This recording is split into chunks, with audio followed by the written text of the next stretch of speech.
अच्छा, हमारे स्कूल में अगर ट्रैम्पोलिन होता तो, या हमारे स्कूल में स्लाइड्स होती, बड़ी बड़ी स्लाइड्स होती, या जो लेक्चर्स होते हैं वो क्लास के बाहर लिए जाते कभी कभी, जैसे साइंस के लेक्चर्स हैं एंड आप फ्लावर्स के बारे में पढ़ रहे हो, लीव्स के बारे में पढ़ रहे हो, so why is it important to stay in the class and do it?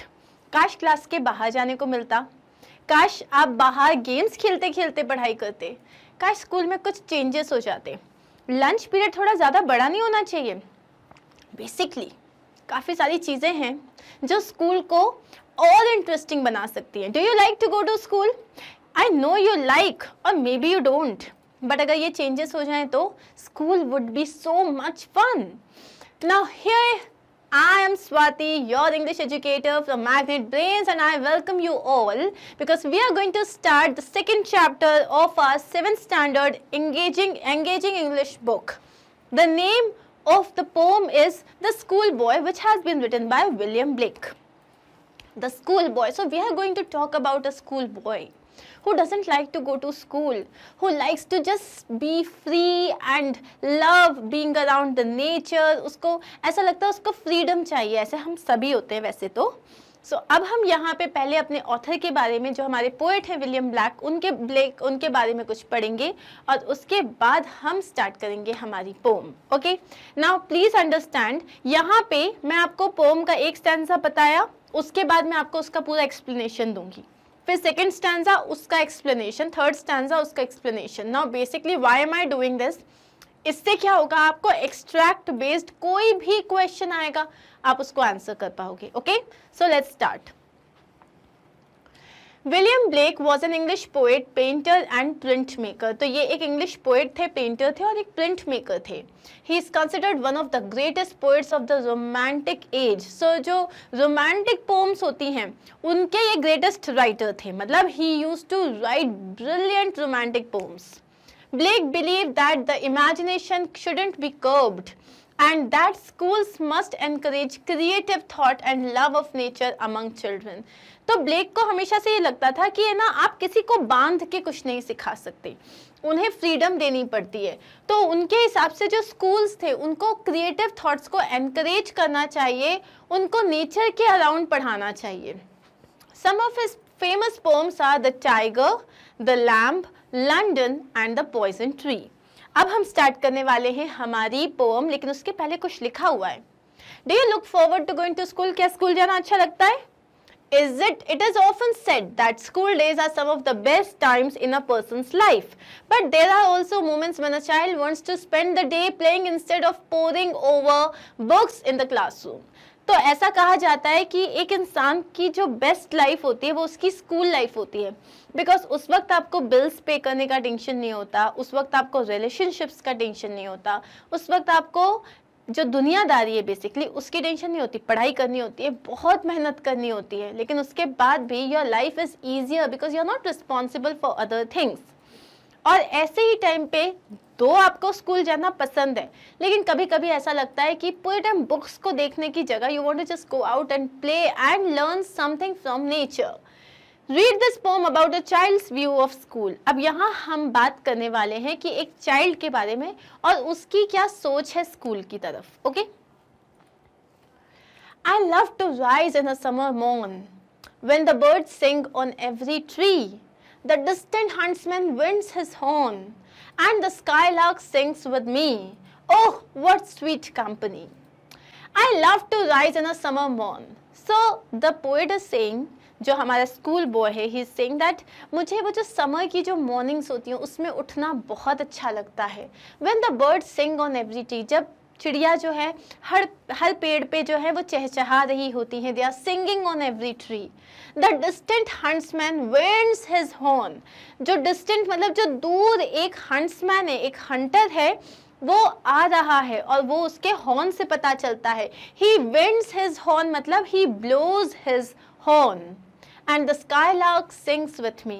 Now skylark is a small bird, brown colored bird, जो क्या है, and the skylark sings with me, और वो मेरे साथ गा रही है। Oh, what sweet company.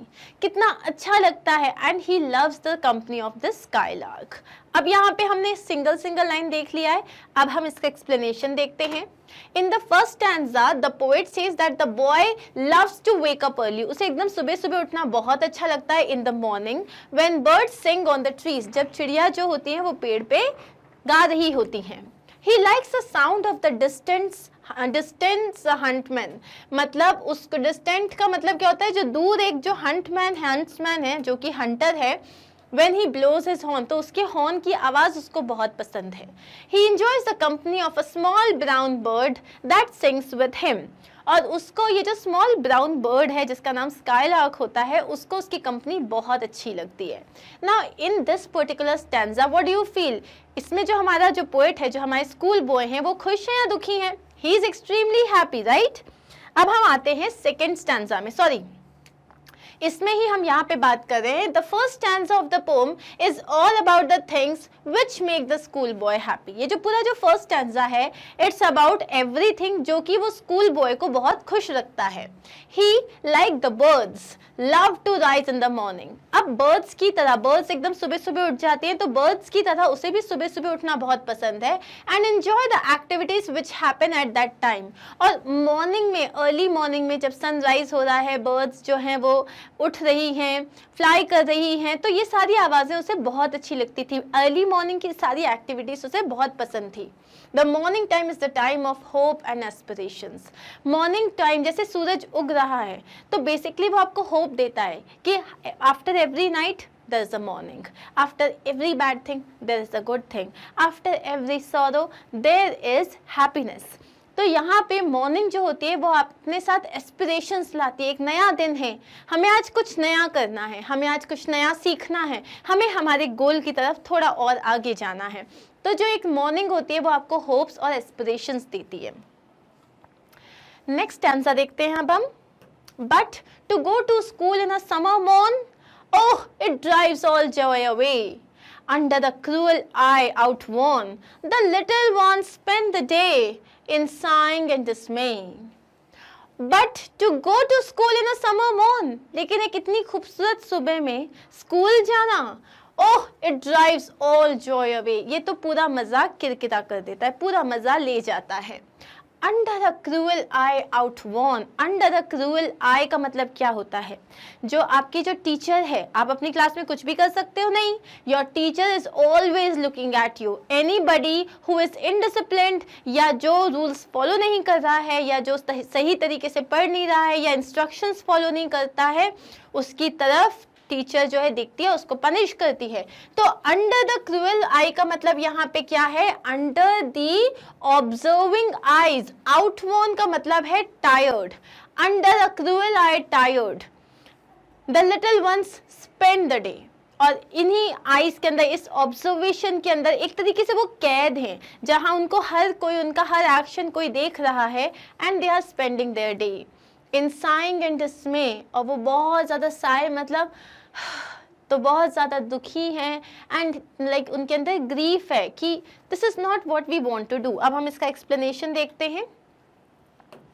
In the second stanza and onwards. अब सेकेंड स्टैंजा और आगे का जो थर्ड स्टैंजा है उसमें द टोन टोटली चेंजेस. अब इसमें जो फर्स्ट वाले स्टैंजा में how was the tone? The tone was happy, delightful, joyful. इधर पे the tone changes from delight, rejoicing and hope to dismay and joylessness. तो कहाँ तो आप बहुत खुश थे, you were rejoicing and there was hope. अब आपके पास क्या आ जाता है? joylessness. There is no joy and there is dismay. The poet states that the boy does not like going to school in the summer morning. Poet ये बताता है कि उसको, वो जो बच्चा है, उसको सुबह मतलब समर मॉर्निंग में उसे स्कूल जाना बिल्कुल पसंद नहीं है. It takes away all the joy and happiness of him. वो उसको बिल्कुल, उसके अंदर का पूरा joy और happiness खत्म कर देता है. The teacher keeps a close eye on students and they have to spend the entire day in sadness and distress. जो टीचर है वो उनके ऊपर क्लोज आई रखती हैं और उनको जो पूरा दिन है वो बहुत ही दुखी होके निकालना पड़ता है. Then at times I drooping sit and spend many an anxious hour. Nor in my book can I take delight, nor sit in learning's bower. Worn through with the dreary shower. अब यहाँ ये stanza बहुत important है. Then at times I drooping sit. फिर कुछ time पे मतलब कभी कभी I drooping sit, drooping मतलब bending forward, तो मैं झुक के बैठ जाता हूँ. And spend many an anxious hour, और मैं कितने घंटों बस बैठा ही रहता हूँ. Nor in my book can I take delight. मुझे वो बुक पढ़ने में बिल्कुल भी हैप्पीनेस फील नहीं हो रही है. Nor sit in learning's bar. ना मुझे वहाँ पे learning's bar. learning's bar का मतलब क्या होता है? बावर का मतलब होता है एक बहुत ही प्लेजेंट सा शेडी प्लेस. जैसे गार्डन में ट्री के अंडर में शेडी प्लेस होता है, वैसे ही होता है. अब learning's bar क्या होता है? जहाँ आपको कुछ सीखने को मिलता है, जैसे कि स्कूल हो गया, कॉलेज हो गया, यूनिवर्सिटी हो गया. तो ना मुझे उस बुक को पढ़ने में कोई भी हैप्पीनेस फील हो रही है, ना मुझे उस स्कूल में अपनी क्लास में बैठने में मुझे कोई भी हैप्पीनेस फील हो रही है. worn through with the dreary shower. worn through, मैं थक चुका हूँ. with the dreary, dreary का मतलब ये जो डल शार हो रहा है मेरे ऊपर, जो है टीचर पढ़ा रही है, हम पढ़ रहे हैं और कुछ मज़ा नहीं है, बहुत बोरिंग सा लेक्चर चल रहा है. तो ये जो ड्रेरी शार हो रहा है हमारे ऊपर ज्ञान का, I am not interested in that, I am not happy with it. अब देखते हैं इसका explanation. In the third stanza the poet elaborates he spends elaborates है ये, the poet elaborates how he spends his day at school. अब ये जो third stanza में पोएट बता रहा है कि वो किस तरीके से अपना जो दिन है उसका वो बीतता है. The boy sits for long hours with his head hanging down. मतलब वो बहुत देर तक, क्लास में क्या होता है, हमको 5-5, 6-6 घंटे बैठना पड़ता है. So he's sitting at one place with his head hanging down. The schoolboy says that he does not feel any joy while sitting in learner's bower. Schoolboy बोल रहा है कि मुझे इस learner's bower में बैठने में कोई मज़ा नहीं आ रहा है. Which according to him is worn through with the dreary shower. जो कि उसके हिसाब से पूरा जो है dreary shower से थका हुआ है, worn out हो चुका है. अब यहाँ जो learner shower है, ये जो phrase है, it means a place where someone comes to learn. Learner's bower का मतलब क्या है? A place where someone comes to learn. Thus, learner's bar, as per the schoolboy, is damaged. तो ड्रेरी शार जो उसमें worn out है, मतलब वो क्या बोल रहा है, ये लर्नर्स का जो पूरा जो बार है, मतलब ये जो क्लास है, स्कूल है, it is all like damaged and it has a defect because it was hit by dreary shower. अब वो बोल रहे हैं कि ये जो है ये पूरा का पूरा डैमेज्ड है क्योंकि इसमें ड्रेरी शार से हिट है. ये यहाँ ड्रेरी शार in simple context means heavy rain which is disastrous. Normal language में जो ड्रेरी शार का लिटरल मीनिंग होता है वो होता है बहुत ज़्यादा मूसलाधार बारिश जिससे सब तहस नहस हो जाता है. The poet means that the school's education system has been damaged और इज डिफेक्टिव. यहाँ वो ये कहना चाह रहा है कि उसको स्कूल में बैठने में नहीं अच्छा लग रहा क्योंकि उसका जो पूरा एजुकेशन सिस्टम है वो डैमेज्ड है, उसमें डिफेक्ट है. He neither enjoys reading his books nor does he like to sit for learning. ना उसको वो बुक्स पढ़ने में मजा आ रहा है, ना उसे वहाँ बैठना अच्छा लग रहा है. He gets bored with the lectures of his teacher. और उसकी जो टीचर की जो ड्रेरी शाह ये जो लेक्चर्स हैं उससे वो टोटली बोर हो चुका है. How can the bird that is born for joy sit in a cage and sing? How can a child when fears annoy but droop his tender wing and forget his youthful spring? How can the bird that is born for joy sit in a cage and sing? किस तरीके से एक bird जो कि पैदा ही क्यों हुई है इंजॉय करने के लिए, फ्रीडम जिसमें वो खुल के गा सके, खुल के उड़ सके, अगर आप उसे एक केज में बंद कर दोगे तो वो किस तरीके से खुश रहेगी. How can a child when fears annoy? अगर एक जो बच्चा है वो कैसे खुश रह सकता है जब उसको टीचर का जो फियर है, जो डर है, वो उसे अनॉय कर रहा है. But droop his tender wing. Now, but droop his tender wing and forget his useful spring. किस तरीके से वो अपने पंखों को काट दे, मतलब उसकी फ्रीडम को आप ले लो और वो अपनी स्प्रिंग यूथ को, अपनी बचपन को वो किस तरीके से एंजॉय कर सकता है. ये था इस स्टैंजा का मतलब. अब हम इसका एक्सप्लेनेशन देखते हैं. In the fourth stanza, the schoolboy raises a number of rhetorical questions. Rhetorical questions वो होते हैं जो questions आप करते हो जिसमें आपको आंसर एक्सपेक्टेड नहीं होता. जैसे कि यार ये सब मुझे क्यों करना पड़ता है, इसमें तुम्हें आंसर नहीं चाहिए, इसमें तुम बेसिकली अपनी बात को समझाना चाहते हो, बताना चाहते हो ताकि सामने वाला जो है वो उस पर ज़्यादा फोकस करे. ओके तो यहाँ पे क्या है, उसने यहाँ पे पोएट ने बहुत सारे रिटोरिकल क्वेश्चंस दिए हैं. He compares himself to a caged bird and like the caged bird which is born to remain free. वो अपने आप को एक बंद केज में बंद चिड़िया से कंपेयर कर रहा है, एक बर्ड से कंपेयर कर रहा है कि जिस तरीके से एक केज बर्ड जो कि बॉर्न ही इसलिए हुई है ताकि वो फ्री रह सके. He too loses joy in the school. उसको भी उस तरीके से स्कूल में उसका पूरा जॉय, उसकी हैप्पीनेस खत्म हो चुकी है जो कि उसके लिए केज के समान है. So he is comparing his school with a cage. Next, he says that a child who is scared by the teachers and parents cannot enjoy the joy of freedom. वो ये बताना चाहता है कि जिस तरीके से एक बच्चा अगर वो अपनी टीचर से डरा हुआ है, अगर पेरेंट्स से डरा हुआ है कि नहीं इतना होमवर्क करना है, ऐसे बैठना है, ऐसे खाना है, तो वो कभी भी अपनी फ्रीडम को एंजॉय नहीं कर सकता, वो कभी भी अपनी क्रिएटिविटी को एंजॉय नहीं कर सकता. When the latter keeps their wings locked. क्यों? क्योंकि आपको अगर पूरे टाइम बताया जा रहा है आपको किस तरीके से क्या काम करना है, there are rules and rules and rules and discipline. It's like your wings are totally locked. They are cut. And how can you fly when you don't have your wings? Thus he remains joyless and longs for the freedom. तो एक बंद जो एक cage में जैसे एक चिड़िया बंद होती है तो वो पूरे टाइम यही सोचती है कि कब इसका पिंजरे का दरवाज़ा खुले और कब मैं उड़ जाऊं. उसी तरीके से यहाँ पे वो स्कूल में केज की तरह फील कर रहा है कि वो केज्ड है और कब यहाँ से उसे फ्रीडम मिले और वो यहाँ से भाग जाए. Oh father and mother, if birds are nipped and blossoms blown away, and if the tender plants are stripped of their joy in the springing day by sorrow and care's dismay. Oh father and mother, if birds are nipped. तो अब वो बोल रहे हैं, अब यहाँ पे जो इस टेंसा में वो अपने पेरेंट्स से बात कर रहा है.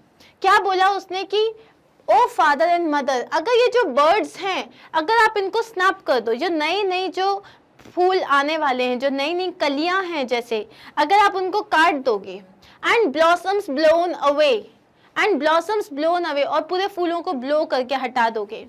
And if the tender plants are stripped, और ये जो छोटे छोटे प्लांट्स हैं जो कल को बड़े होके बड़े बड़े पेड़ बनेंगे, अगर आप उनको स्ट्रिप कर दो, मतलब अगर आप उनको तोड़ दो, निकाल दो वहां से, of their Joy in the springing day, मतलब एक इतने खूबसूरत दिन में अगर आप उनको हटा दो, उनको वहां से निकाल दो, उनकी जड़ से निकाल दो, by sorrow and cares dismay. किस तरीके से, मतलब by sorrow and cares dismay. तो यहाँ पे क्या वो बढ़ पाएंगे? क्या वो कभी भी पनप पाएंगे? नहीं पनप पाएंगे, बिकॉज वो सिर्फ और सिर्फ आप क्या कर रहे हो, एक इतने ब्यूटीफुल डे में उनको बंद रख के उनके अंदर सॉरो फील कर रहे हो, उनके अंदर सिर्फ और सिर्फ होपलेसनेस फील कर रहे हो. इसका मीनिंग देख लेते हैं. In the fifth stanza he is in conversation with his parents. यहाँ वो अपने पेरेंट्स से बात कर रहा है. He says that if like a flower birds the child's freedom is snatched away and its flowers blown away, and if newly grown twigs, here means newly acquired joy by the child, as removed at the time of spring. अगर एक फूल के जो birds आ रहे हैं उनको हमने तोड़ के रख दिया, जो फ्लावर्स उनको पूरा हटा दिया, ब्लो अवे कर दिया, और उसमें जो नए नए जो टेंडर जो उसमें शूट्स आ रहे हैं, जो टेंडर ब्रांचेस आ रहे हैं, अगर आपने उन्हें काट दिया, उनको स्प्रिंग के टाइम पे ही हटा दिया, मतलब स्प्रिंग इज द टाइम जब आपके जो प्लांट्स हैं वो ब्लूम करते हैं, अगर उसी टाइम पे हटा दिया आपने, like the flower plant will be left in sorrow and dismay. तो क्या वो प्लांट पनप पाएगा? नहीं, but he will be left in sorrow and dismay. तो उसी तरीके से यहाँ पे वो बोल रहा है कि जो मेरा जॉय है, जो मेरी फ्रीडम है, वो अगर आप सब खत्म कर दोगे, then I will also be left with joy and sorrow and dismay. How shall the summer arise in joy, or the summer fruits appear? Or how shall we gather what griefs destroy, or bless the mellowing year, when the blast of winter appear? अब वो यहाँ कह रहे हैं how shell the summer arise in joy. अगर आप उससे पनपने ही नहीं दोगे तो वो किस तरीके से समर जो है वो जॉय को फील करेगा. The final stanza is metaphorical. अब वो यहाँ पे कंपैरिजन होता है. The school boy compares the children to the spring plants which have been destroyed. अब वो यहाँ पे जितने भी स्कूल चिल्ड्रन हैं उनको उन स्प्रिंग प्लांट्स से कंपेयर कर रहा है जिनको स्प्रिंग एकदम उस टाइम पे जब वो ब्लूम करते हैं उसी वक्त उनको निकाल दिया गया है, उन्हें तोड़ दिया गया, उनके बड्स को क्लिप आउट कर दिया गया है. According to him, like the flowers, the children to need freedom for efficient growth. जिस तरीके से फ्लावर्स को आपको ग्रोथ के लिए फ्रीडम देनी पड़ती है, उसी तरीके से बच्चों को भी एफिशिएंट ग्रोथ के लिए फ्रीडम देनी पड़ती है। If their freedom is snatched away and their joy, अगर उनकी फ्रीडम, उनका जो जॉय है उसको आप अगर स्नैच कर लोगे, उनसे अलग कर लोगे, birds are cut off because of schools की वजह से उनको आप पनपने नहीं दोगे, उनकी क्रिएटिविटी नहीं आने दोगे, उनको पूरा हमेशा उनको अंडर ऑब्जर्वेशन रखोगे, they will never be able to get properly educated, उन्हें कभी प्रॉपर एजुकेशन नहीं मिलेगी, and hence serve the society, और वो कभी भी सोसाइटी को एक अच्छे ह्यूमन बीइंग की तरह सर्व नहीं कर पाएंगे। The poem is thus a criticism on the way the schools impart education. तो बेसिकली वो यहाँ पे पूरी जो द स्कूल बॉय पोम है वो एक स्कूल एजुकेशन को क्रिटिसाइज कर रहा है, वो उसकी जो है उसके बारे में उसकी बुराई कर रहा है, ये बता रहा है कि ये जो एजुकेशन सिस्टम है दैट इज़ नॉट ओके, क्योंकि ये एक बच्चे को क्रिएटिवली सोचने का मौका नहीं देता, वो उसको फ्रीडम एंजॉय नहीं करने देता। And isn't that true? बच्चे आज की डेट में सिर्फ और सिर्फ या तो होमवर्क या ऑनलाइन एजुकेशन या classes, they are like totally burdened with everything around them, which is in the name of education. So that was it. This was our poem. Now अब हम इसमें ये देखते हैं कि इसमें कौन कौन से literary terms यूज किए गए हैं। The exclamation "Oh" expresses delight, जो सबसे पहले था कि "Oh what a beautiful day" वाला जो था, उसमें वो डिलाइट एक्सप्रेस कर रहा है, अपनी खुशी एक्सप्रेस कर रहा है। But in the line "oh it drives all joy away", लेकिन जो सेकंड स्टैंजा की सेकंड लाइन है जिसमें लिखा हुआ है "ओह it drives all joy away", ये तो पूरा जो है मजा जो है लेके चला जाता है, इसमें वो ग्रीफ और डिस्पेयर को शो कर रहा है। सेकंड है rhetorical questions. The poet does not expect an answer to his question. तो रिटोरिकल क्वेश्चंस वो होते हैं जहां पे आप आंसर एक्सपेक्ट नहीं कर रहे हो। He has phrased the thought as a question to make us think about it. उन्होंने पूरे थॉट को एकदम एक मतलब एक क्वेश्चन की तरह बनाया है ताकि हम उस बारे में ज्यादा सोचें। अब आते हैं हम मेटाफोर के बारे में। The child is being imagine, जहाँ पे आप चाइल्ड को एक केज बर्ड से कंपेयर कर रहे हो, तो यहाँ पे एक मेटाफोर है। The child is being imagined as a bird that feels trapped because it is unable to fly. Now we are going to start with the summary of this poem and then we'll see the structure and literary devices, okay? The Schoolboy poem is written by William Blake. William Blake ने लिखी है। The poem is about a schoolboy who is unhappy. Now schoolboy जो है एक ऐसे schoolboy के बारे में है जो बहुत दुखी है। He says that his childhood is crumpled for the sake of learning and teaching. वो बोल रहा है कि उसका जो childhood है उसको पूरा crumple कर दिया गया है just because they are like everybody is behind learning and teaching. The boy likes mornings, trees and birds. He loves being in nature. However, due to his school, his mornings are unpleasant and unhappy. ये जो बच्चा है इसको mornings पसंद है, पेड़ पसंद है, birds पसंद है, उसको नेचर में रहना अच्छा लगता है, लेकिन schools के कारण every morning उसको school में रहना पड़ता है जहाँ पे वो बहुत ज़्यादा दुखी है। He does not like going to school and is not interested in studies and books. उसको स्कूल जाना भी पसंद नहीं है और उसको बुक्स में और पढ़ाई में कोई इंटरेस्ट नहीं है। The poet further advises the parents to not deprive the child of joy and freedom that he deserves to have.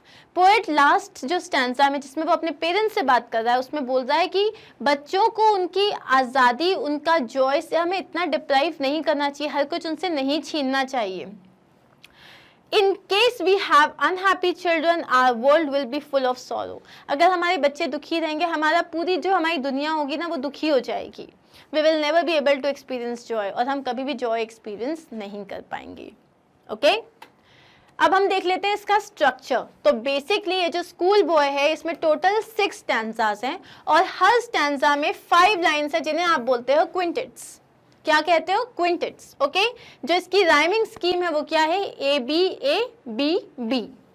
Okay, now अब हम देख लेते हैं पोएटिक डिवाइसेस। अब सबसे पहला है इसमें अलिट्रेशन। अलिट्रेशन क्या होता है? जब एक ही लाइन में सेम कॉन्सोनेंट साउंड रिपीट होता है। जैसे अगर मैंने कहा शी सेल्स, सी शेल्स। अब जब मैंने यहाँ पे कहा तो कौन सा साउंड रिपीट हो रहा है? एस का साउंड रिपीट हो रहा है, यस और नो, यस। तो इसे हम कहते हैं अलिट्रेशन, जहां पे एक लाइन में सेम कॉन्सोनेंट साउंड रिपीट हो रहा है। तो यहां आप देखो हिज हॉर्न, एच का साउंड रिपीट हो रहा है। ऑल जॉय अवे, यहाँ पे all joy away an anxious hour, यहाँ पे अ का साउंड रिपीट हो रहा है। स्काईलार्क सिंग्स, एस का साउंड रिपीट हो रहा है। Gather what grieves, gather what grieves, यहाँ पे जी का ग का साउंड रिपीट हो रहा है। ब्लॉसम्स ब्लोन अवे, यहाँ ब का साउंड रिपीट हो रहा है। तो पहला हमारा हो गया अलिट्रेशन।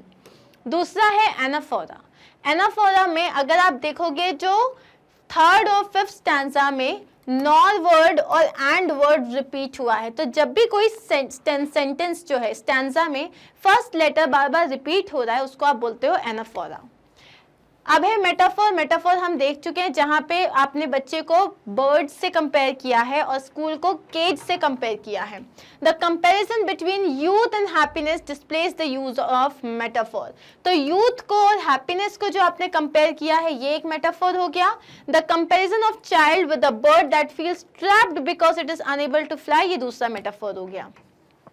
फिर हमने काफी सारे रिटोरिकल क्वेश्चंस देखे हैं, जैसे कि जहां पे क्वेश्चन ऐसे फ्रेज किया गया है which is not to be answered but it is just to give you a thought answers. So पहला क्वेश्चन है, how do the little one spend the day in school. ये जो छोटे छोटे बच्चे होते हैं, ये अपना पूरा दिन स्कूल में कैसे बिताते हैं। The little ones who sit drooping in the school spend many anxious hours as they get bored by the teaching of the teacher and his rigidity. तो यहाँ हमने बोला है जो छोटे छोटे बच्चे होते हैं, जो little ones हैं, जो छोटे बच्चे हैं, who sit drooping in the school, वो एकदम drooping मतलब एकदम hunched shoulders के साथ सर झुकाए हुए वो वहां बैठे रहते हैं। They spend many anxious hours, और वहां घंटों बिता देते हैं as they get bored by the teaching of the teacher and his rigidity, और जहां वो एकदम बोर हो जाते हैं अपनी टीचर और उनकी स्ट्रिक्टनेस को देखते हुए। They cannot take delight in their books, nor sit in learning's bower. ना उन्हें बुक्स पढ़ने में मजा आता है, ना उनको क्लासरूम में मजा आता है। ओके, नेक्स्ट क्वेश्चन है, what happens when the school boy sits drooping. क्या होता है जब जो छोटा बच्चा है जिसके बारे में हम पूरी पोएम में पढ़ चुके हैं, वो एकदम ड्रूपिंग होके बैठ जाता है, ड्रूप अपने शोल्डर्स को ड्रूप करके जब वो बैठ जाता है, तब क्या होता है। The school boy sits drooping completely bored and tired under the control of the rigid discipline. वो वहां जब बैठता है, कैसे बैठता है, टोटली बोर्ड हो चुका होता है वो under the control of rigid discipline. जो इतना डिसिप्लिन है, इसके कंट्रोल में वो एकदम बोर होके बैठ जाता है। He is reminded of the happiness of summer morning with its freshness and freedom which he had experienced earlier and is eager to experience once again. उसको याद आता है, he is reminded मतलब उसको याद आता है the happiness of summer morning. वो जो खूबसूरत सी summer morning की जो खुशी होती है उसको वो याद आता है, जिसमें it is filled with freshness and freedom, जिसमें एकदम freshness है और बहुत ज़्यादा freedom है, जो वो ऑलरेडी एक्सपीरियंस कर चुका है और वो वापस एक बार एक्सपीरियंस करना चाहता है। He spends many anxious hours in boredom and weariness. और वो ऐसे बहुत सारे घंटे, जब वो स्कूल में बैठा हुआ है तो ऐसे बहुत सारे घंटे वो एकदम बोर्डम में और थक के गुजार देता है। What does the phrase fears annoy mean? What happens to a child when fears annoy? Fears annoy किस लिए कहा गया था? जो टीचर है, जो इतना रिजिड है, स्ट्रिक्ट है, इतना डिसिप्लिन्ड है, एकदम रूल्स एंड रेगुलेशंस के साथ चलता है, जब वो कंटिन्यूसली आपको देख रहा है, आपको उसका वो जो फियर है वो भी अनॉय करता है कि अरे यार बस आई नीड माई फ्रीडम। तो यहाँ पे हम इसी फ्रेज को एक्सप्लेन कर रहे हैं। The phrase fears annoy means referred to the boy's feeling. तो यहाँ पे मीन्स हटा देते हैं। The phrase fears annoy refers to the boy's feeling when he is robbed of his childhood happiness. जब उससे उसकी जो बचपन की जो खुशी है वो छीन ली गई है। Robbed का मतलब क्या होता है? छीन लेना। By the terrifying eye of the teacher that controls him whole day. किसने छीनी है?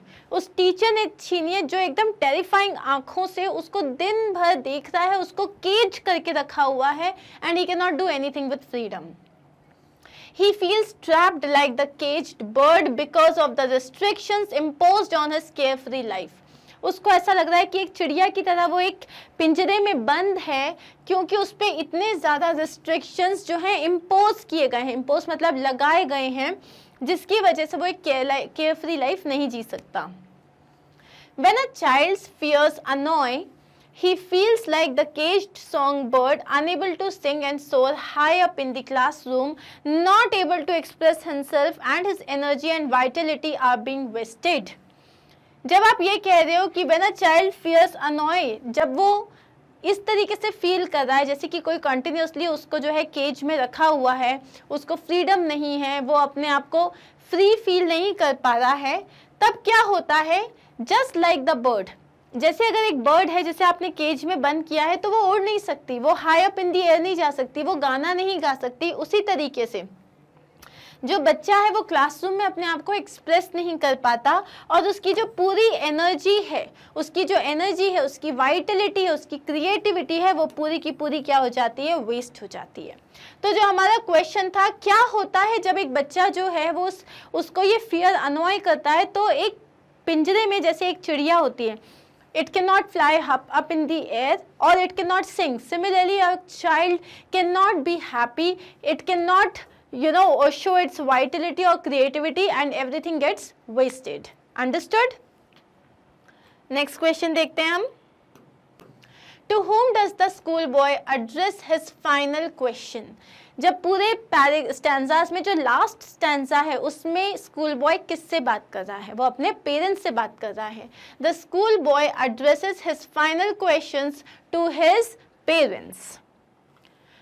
नाउ हमें कॉन्टेक्स्ट दिया हुआ है, but to go to school in a summer morn, oh it drives all joy away. Who is the speaker in these lines? जो हमारा poet है जो कि एक स्कूल बॉय है, ही इज द स्पीकर.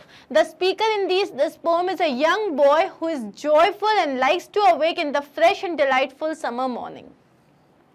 सो आप ये भी कह सकते हो कि स्पीकर कौन है, who is a simple school boy. Now depends कि आपको कितने मार्क्स का क्वेश्चन आ रहा है. The speaker in this poem is a young boy who is joyful and likes to awake. और उसे सुबह सुबह उठना अच्छा लगता है. Likes to awake in the fresh and delightful summer morning. What are the joys of a summer morning that the speaker had described? यहाँ जो स्पीकर ने बात की थी कि उसको मॉर्निंग में क्या क्या अच्छा लगता है. Describing the beauty of the summer morning, the boy likes the chirping of the birds. अब जब वो बता रहा है कि समर मॉर्निंग कितनी फ्रेश होती है, उसको क्या क्या पसंद है. He likes the chirping of the birds, first point. The sound of horn blown by the hunter from distance. And sweet songs of skylark. ये जो 3 पॉइंट्स हैं ये आपको याद रखने हैं. पहला बर्ड्स का जो सिंग करते हैं वो, दूसरा जो हंट्समैन जो एक डिस्टेंस में हॉर्न को ब्लो कर रहा है, और थर्ड जो स्काईलार्क जो उसकी कंपनी, स्काईलार्क की जो कंपनी होती है जहाँ वो स्वीट सॉन्ग्स गा रही है, ये तीनों चीज़ें उसे बहुत अच्छी लगती है. So describing the beauty of the summer morning, मतलब जब वो समर मॉर्निंग की ब्यूटी को डिस्क्राइब करते हुए क्या बता रहा है.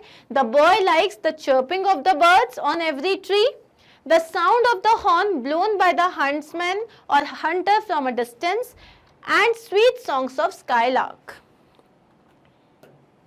Next है, whose cruel eye is being referred to later in the stanza. Why has such a phrase been used? यहाँ जो बात हुई थी क्रूअल आई की, ये किसकी आंखों की बात हुई थी? क्रूअल आई से कौन देखता है आपको? आपके टीचर्स देखते हैं. तो यहाँ पे हमें बताना है कि क्रूअल आई के लिए ये फ्रेज किसके लिए यूज किया है और क्यों यूज किया गया है.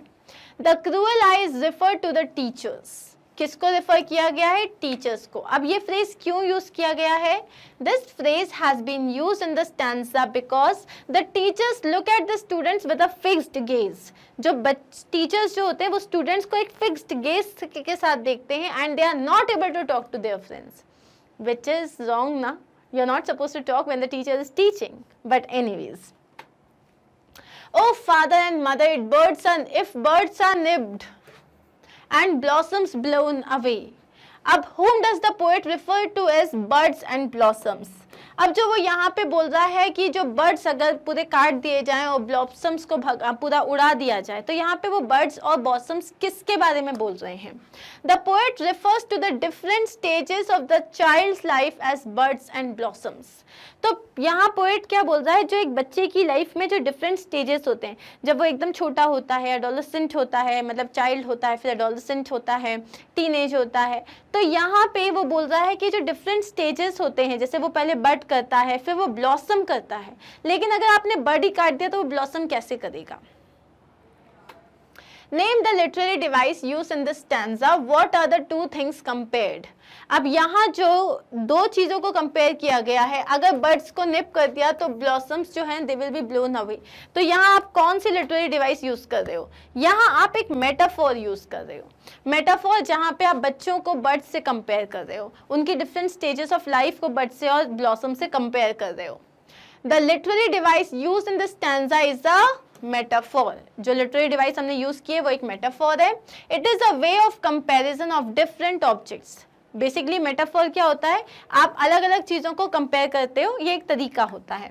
The poet uses the metaphor to compare the child to a bud and blossom. जो यहाँ पे एक बच्चे को एक बर्ड और ब्लॉसम से वो कंपेयर कर रहा है। जस्ट एज अ बर्ड और blossom wither away under harsh weather. अगर बहुत ज़्यादा हार्श वेदर है, अगर एक्सट्रीम टेम्परेचर है या बहुत ज़्यादा ज़ोर से बारिश हो रही है, तो किस तरीके से एक बर्ड होता है या फ्लावर होता है वो टूट जाता है, वो बिखर जाता है। Similarly a child under strict discipline. इसी तरीके से अगर एक बच्चे को बहुत ज़्यादा स्ट्रिक्ट डिसिप्लिन में रखोगे and rules of the school loses the joy and happiness of his childhood। अगर आप बहुत ज़्यादा डिसिप्लिन और रूल्स में रखते हो अगर, तो क्या होता है, उसकी पूरी हैप्पीनेस और जॉय जो होती है वो चली जाती है। Okay, Identify any two words that have a negative connotation in the stanza and write their meanings। ऐसे कोई दो वर्ड्स बताने जिनका एक नेगेटिव कॉन्टेशन है, उनके मीनिंग्स बताने हैं। The two words that have negative connotation in this stanza are nibbed and dismay। तो यहाँ पे जो है nibbed और dismay, इसका मतलब क्या है? ये दोनों नेगेटिव वर्ड्स हैं। The meaning of nibbed here is crushed to death with a whereas dismay implies to a feeling of fearfulness and discouragement। यहाँ जो nibbed वर्ड है उसका मतलब है उसको पूरा क्रश करके तोड़ दिया। तोड़ दिया मतलब मार दिया। और डिस्मे का मतलब क्या है? टोटल अटर डिसअपॉइंटमेंट, fearfulness और discouragement। Okay, Or how shall we gather what griefs destroy, or bless the mellowing ear when the blasts of winter appear? Who is being referred to as we in the given lines? How would they bless the mellowing ear? तो यहाँ पे और how shall we gather, यहाँ we किसके बारे में बात हो रही है? We refers to children in the given lines। we मतलब है यहाँ पे बच्चों की बात हो रही है। फिर पूछा है हमसे how would they bless the mellowing ear? बच्चे जो है किस तरीके से एक नए साल को किस तरीके से ब्लेस करते हैं। If the childhood pleasures and joys are not restricted, then one can surely have productive and happy adult life, referred to as mellowing years in the poem। अगर एक बच्चा है, उसके जो चाइल्डहुड प्लेजर्स हैं उसमें अगर आप उसको फ्रीडम दोगे, उसमें आपको उसको उसकी जो मतलब उसकी जो क्रिएटिविटी होती है, इमेजिनेशन होता है, उसको अगर आप रिस्ट्रिक्ट नहीं करोगे, अगर ये जो चाइल्डहुड के जो प्लेजर्स और जॉयज हैं अगर आप इनको रेस्ट्रिक्ट नहीं करोगे, then one can surely have productive and happy adult life. तो अगर उनका बचपन बड़ा खुश बीतेगा तो उनकी जो अडल्ट लाइफ है वो भी बहुत ज़्यादा प्लेजरेबल होगी और हैप्पी होगी। Referred to as mellowing years in the poem, मतलब आने वाले जो साल हैं उनके वो बहुत अच्छे रहेंगे। Explain what the poet means by blasts of winter। अब जैसे समर्स जो होते हैं उस it's like a feeling of something new, opening, start होना। तो यहाँ क्या बोल रहा है? The poet refers to the harshness of weather. Harshness of weather है ब्लास्ट ऑफ विंटर। जैसे समर्स का मतलब क्या होता है? ब्लॉसम करना, ब्लूम करना, होप, और उसके अलावा जो है क्या होता है? नई नई चीज़ें। समर्स का मतलब पैदा होना, नया होना। और ब्लास्ट ऑफ विंटर मतलब कोई चीज़ ग्लूमी हो जाना, किसी चीज़ पे हार्श वेदर आना जिसकी वजह से वो मर जाता है। The poet refers to the harshness of weather by blast of winter in the surface level. Metaphorically it means the harsh discipline. Okay, the harsh discipline and restrictions that can deprive a child from innocence, happiness and joy of the childhood. ये जो blast of winter है, blast of winter का मतलब क्या है? Harsh weather, harshness of weather. बहुत ज़्यादा ठंड पड़ती है तो यू कैन डाई, आपकी स्किन खराब हो जाती है, आपको पेन होने लग जाता है, उसकी हार्शनेस हम बेयर नहीं कर पाते। तो यहाँ पे ये जो हार्शनेस है इसे कंपेयर किया गया है वो जो डिसिप्लिन, रूल्स एंड रेगुलेशंस और रिस्ट्रिक्शन से। So metaphorically it means the harsh discipline and restrictions that can deprive a child, जिसमें से एक बच्चे से आप उसकी इनोसेंस ले सकते हो, उसकी हैप्पीनेस और उसके जॉय, पूरे उसके बचपन से ये तीनों चीज़ें ख़त्म कर सकते हो अगर आप उसको बहुत ज़्यादा रेस्ट्रिक्ट करोगे तो। What do summer and winter stand for in this stanza? अब यहाँ पे समर और विंटर का क्या मतलब है? तो जैसे मैंने पहले एक्सप्लेन किया था, the four seasons are normally associated with the four stages of human life. ये जो 4 stages होते हैं, 4 seasons होते हैं, ये एक तरीके से human life के 4 stages बताता है। Spring refers to birth and childhood, summer spring refers to birth and childhood. जैसे स्प्रिंग में नए फ्लावर्स आते हैं, इसका मतलब स्प्रिंग जो है वो चाइल्डहुड से कंपेयर किया जाता है। Summer refers to youth, summer में आप ब्लूम कर रहे होते हो तो समर में यूथ को कंपेयर किया जाता है। समर मतलब आप कितने जवान होते हो उस वक्त, उसे समर से कंपेयर किया जाता है। Autumn refers to adulthood, autumn मतलब जहाँ पत्तियाँ अब झड़ने लग गई हैं, तो इसमें आप अडल्टहुड की बात कर रहे हो, जहाँ पे धीरे धीरे आपकी लाइफ अब जो है वो एंड की तरफ जा रही है। और winter refers to the old age and death, और विंटर का मतलब होता है ओल्ड एज और डेथ। इसी तरीके से similarly the poet refers to summer as youth which is full of vitality and vibrance, जो पूरी एकदम वाइटैलिटी और वाइब्रेंस से भरी पड़ी है, जबकि विंटर जो होता है it refers to old age full of physical and mental troubles leading to death. Winter का मतलब क्या है? ओल्ड एज से, जहाँ पे आपको फिजिकल और मेंटल बहुत ज़्यादा ट्रबल है और फाइनली वो डेथ की तरफ आपको लेके जाती है। Understood? Clear with this answer? Next देखते हैं, What kind of emotions does the speaker associate with school? So किस तरीके के जो इमोशंस हैं वो स्पीकर जो है हमारा वो स्कूल के साथ कनेक्ट करता है। The school boy experiences sorrow, dismay, feels trapped like a bird in a cage. तो उसको कैसा कैसा लगता है? उसको वहाँ पे ट्रैप्ड लगता है, सॉरो लगता है, डिस्मे लगता है, जॉयलेसनेस दिखती है उसको। Contrast the mood of the schoolboy in the first and the second stanza. Mention one phrase from each stanza which reflects his changed mood. अब यहाँ पे बताया है जो फर्स्ट स्टैंजा है जहाँ वो बता रहा है समर कितना ब्यूटीफुल होता है, बर्ड्स का चर्पिंग, हंट्समैन के बारे में, स्काईलार्क के बारे में, यहाँ वो बहुत हैप्पी है। लेकिन सेकेंड स्टैंजा में ही इज एक्सट्रीमली सैड। तो ये जो सडन मूड चेंज है हमें उसके बारे में बताना है और वो कौन से फ्रेजेस हैं जिससे आपको पता चलता है उसका मूड में चेंज है। From the first to the second stanza, the tone totally changes from delight, rejoicing and hope to dismay and distress. जहाँ वो delight है मतलब खुशी है, rejoice कर रहे हैं, happiness है, hope है, वहाँ से तुरंत आप jump कहाँ कर रहे हो? dismay और distress में। अब कौन सी लाइन है? फर्स्ट स्टैंजा में जो लास्ट लाइन है, o what sweet company, o what sweet company हमें बताता है that he is happy, he is enjoying. और सेकेंड स्टैंजा में we have o it drives all joy away, it drives all joy away, the little one spend the day in sighing and dismay. तो ये जो दो phrases हैं, drives all joy away and saying and डिस्मे, ये बताते हैं that you know he is extremely unhappy in the second stanza. Do you think students are likely to learn more in the midst of nature rather than in a classroom, or would a balanced approach be more useful? Give reasons for your answer. तुम्हें क्या लगता है बच्चों को school में ही पढ़ाई होनी चाहिए या टोटली उनको नेचर में पढ़ाई होनी चाहिए या बैलेंस्ड अप्रोच होना चाहिए? In my opinion, the students are more likely to learn in a balanced approach rather than only in classroom or only in midst of the nature. मेरे हिसाब से जो स्टूडेंट्स हैं उनका जो राइट अप्रोच क्या होना चाहिए? जहाँ पे एक बैलेंस्ड अप्रोच है, मतलब वो नेचर के बीच में भी है और स्कूल में क्लासरूम में भी है। अब balanced approach will provide them the exposure of everything. एक बैलेंस्ड अप्रोच से उनको रूल्स एंड रेगुलेशन की इंपॉर्टेंस भी पता चलेगी और वो नेचर के बीच में भी रह पाएंगे, तो उनको हर चीज का अनुभव हो जाएगा। And let them experience the best of both the worlds, और इससे उनको दोनों चीजों की जो बेस्ट चीजें हैं, best of both the worlds मतलब एक नेचर में रहना और स्कूल में रहना, दोनों ही चीजों का उनको 100% प्रॉफिट मिलेगा। अब यहाँ पे है the poet uses several archaic words in this poem such as mourn and winds. Find the present day equivalents of the following archaic words. तो बेसिकली यहाँ पे कुछ ऐसे वर्ड्स हैं जो कि आर्काइक वर्ड्स हैं और इसके हमको प्रेजेंट डे मीनिंग्स देखने हैं। तो जैसे सबसे पहला है डेम्सल। डेम्सल का मतलब होता है अनमैरिड गर्ल।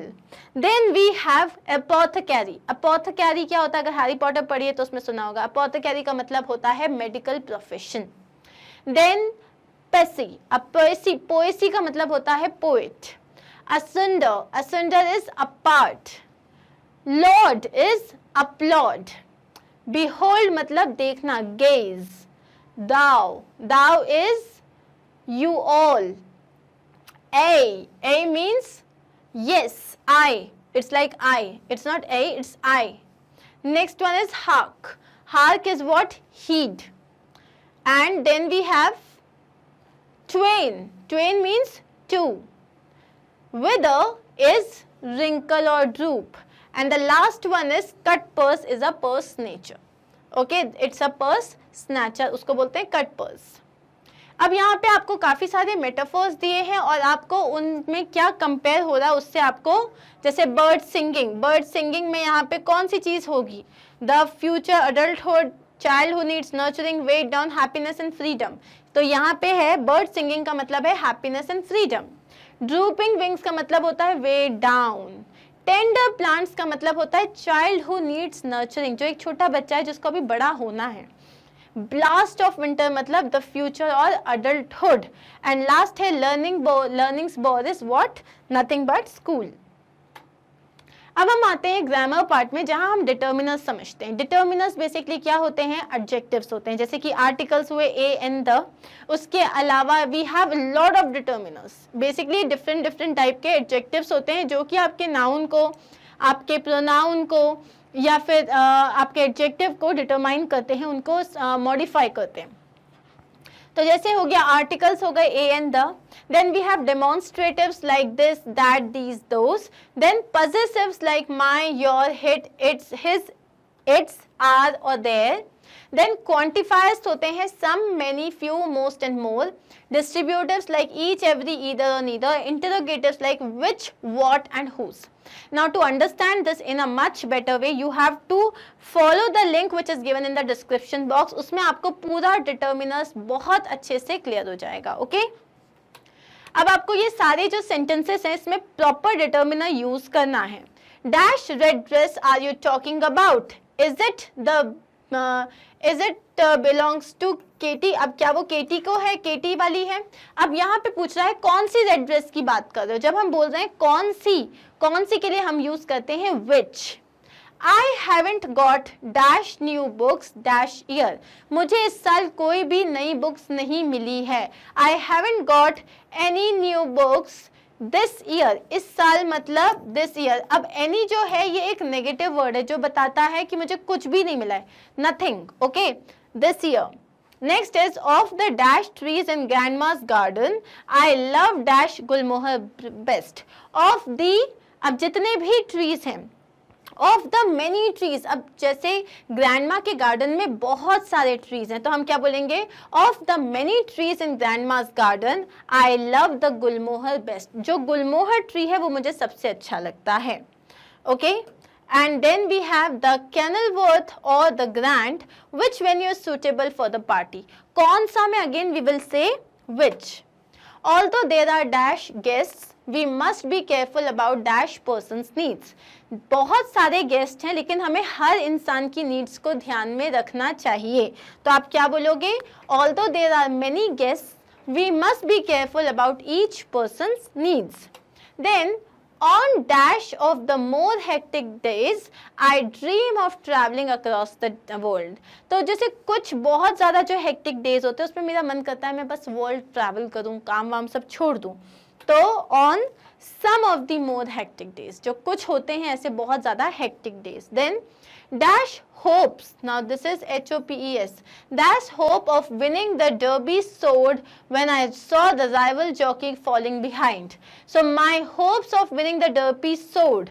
तो जैसे ही मेरा जो डर्बी मैच जो था उसको जीतने का जो मेरा होप था वो सोर किया, मतलब और आगे चला गया जब मैंने अपने रॉयल जॉकी राइवल जो जॉकी था मेरा उसको देखा कि वो पीछे रह गया है, तो मेरे जो होप्स थे वो और आगे बढ़ गए.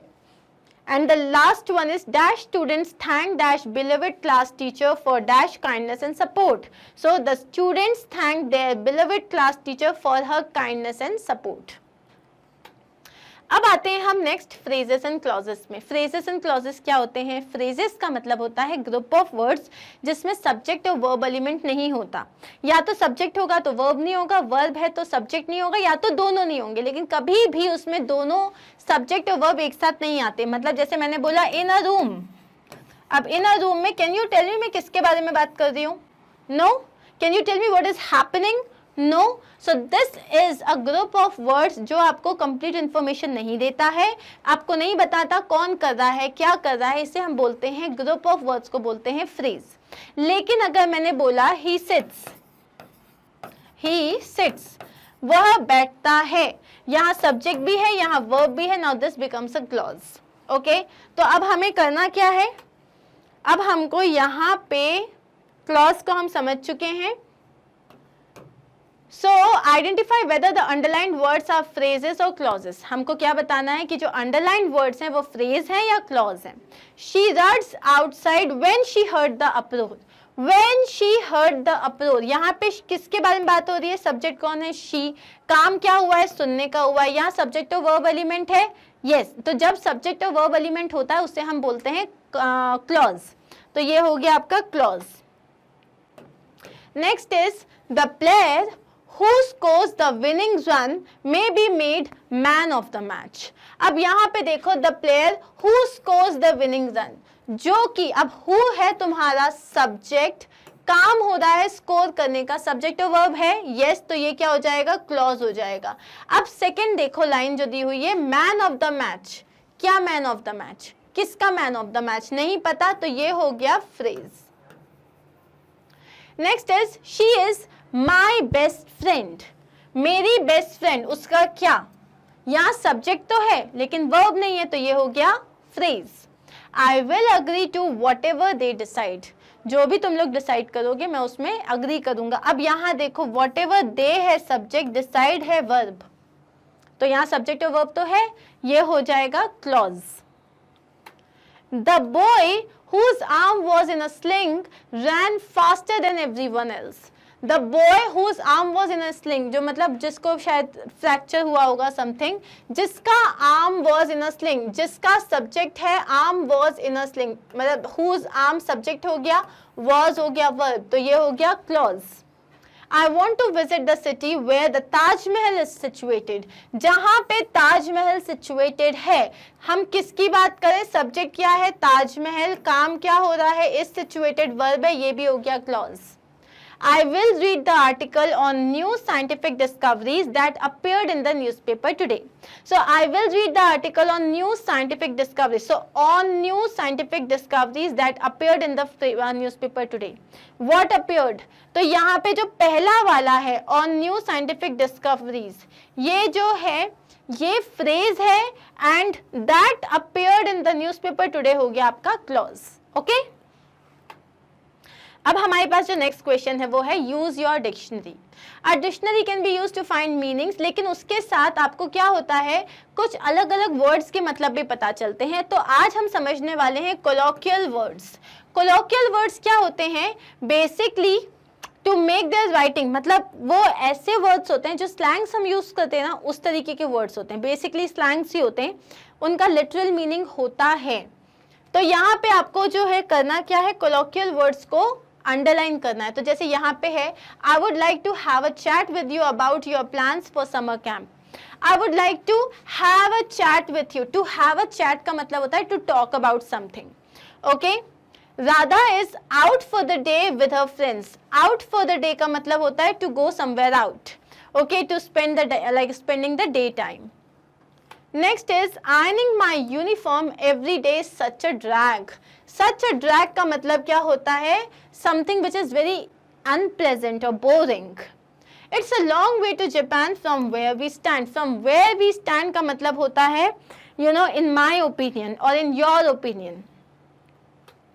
This rat trap is a far cry from the elegant hotel it used to be.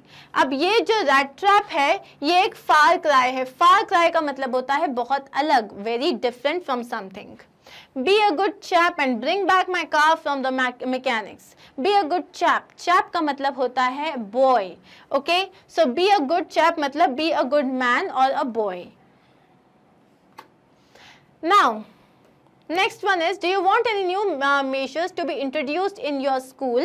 Write an essay on the topic explaining how each of these measures would be beneficial to students. You can use the following points in your essay. Basically, अब आती है आपकी बारी. क्या करना है आपको?